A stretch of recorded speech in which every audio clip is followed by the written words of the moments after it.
പച്ചക്കറി കൃഷിയിൽ നൂറുമേനി വിളയിച്ച് കുട്ടി കർഷകർ. വാടാനംകുരിശി ഗവൺമെന്റ് ഹൈസ്കൂളിലെ കൃഷിയിടം അറിവിടം എന്ന പേരിൽ സ്കൂളിലെ പരിസ്ഥിതി ക്ലബിന്റെ നേതൃത്വത്തിലാണ് പച്ചക്കറിത്തോട്ടം ഒരുക്കിയത്. പൂർവ്വ വിദ്യാർത്ഥി കൂട്ടായ്മയുടെ പിന്തുണയോടെയായിരുന്നു കൃഷിയുടെ വിളവെടുപ്പ്. മുഹമ്മദ് മൂസിൻ MLA വിളവെടുപ്പുത്സവം ഉദ്ഘാടനം ചെയ്തു. വാടാനംകുരിശി ഹൈസ്കൂളിലെ നേച്ചർ ക്ലബിന്റെ നേതൃത്വത്തിൽ പച്ചക്കറി കൃഷി ഇവിടെ ഇറക്കിയിട്ടുണ്ട്. അതിന് സഹായമായിട്ട് ഇവിടുത്തെ പൂർവ്വ വിദ്യാർത്ഥി സംഘടനയാണ് വന്നിട്ടുള്ളത്. വളരെ മികച്ച രീതിയിൽ നമ്മുടെ പച്ചമുളക്, അതുപോലെ തന്നെ വെണ്ട, അതെ പച്ചമുളക്, വെണ്ട, വഴുതന, തക്കാളി അടക്കമുള്ള കാര്യങ്ങളൊക്കെ ഇവർ കൃഷി ചെയ്തെടുത്തു.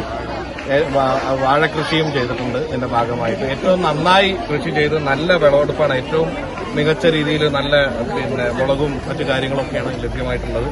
എന്തായിരുന്നാലും നേച്ചർ ക്ലബിനെ അഭിനന്ദിക്കുകയാണ്. പൂർണ്ണമായും വിദ്യാർത്ഥികളുടെ നേതൃത്വത്തിലായിരുന്നു കൃഷിയുടെ പരിപാലനം. കൃഷിയിടത്തിലേക്ക് പൂർവ്വ വിദ്യാർത്ഥികൾ ഗ്രോ ബാഗുകൾ നൽകി. മെമ്പർ അശോകൻ, പ്രധാനാധ്യാപിക ഗീത മഠത്തിൽ, PP വിജയൻ, TV ഗിരീഷ്, അധ്യാപകർ, വിദ്യാർത്ഥികൾ എന്നിവർ പങ്കെടുത്തു. നിങ്ങളുടെ വിവാഹാഘോഷങ്ങളെ ബജറ്റിലൊതുക്കാൻ ചാസിയ സിൽക്സ് നിങ്ങൾക്കായി ഒരുക്കിയിരിക്കുന്നു മംഗൾ വെഡിംഗ് ഫെസ്റ്റ്. ഇനി ചാസിയിൽ നിന്നും പർച്ചേസ് ചെയ്യാം മനസ്സിനിണങ്ങും വിലയിൽ തന്നെ. പട്ടുപോലെ പവിത്രമായ ഹൃദയബന്ധം. ചാസിയ സിൽക്സ്, വളാഞ്ചേരി.